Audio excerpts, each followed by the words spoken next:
Imagine a dog breed so ancient it was once considered royalty. Meet the Saluki, the world's oldest known breed, dating back to 329 BC.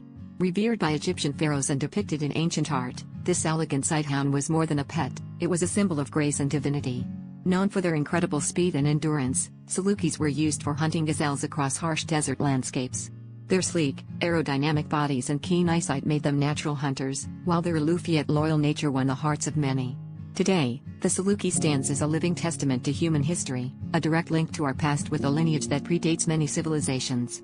While most dogs have evolved alongside humans, the Saluki remains a regal relic, embodying the mystique and majesty of ancient times, reminding us just how deep our connection with these incredible creatures runs.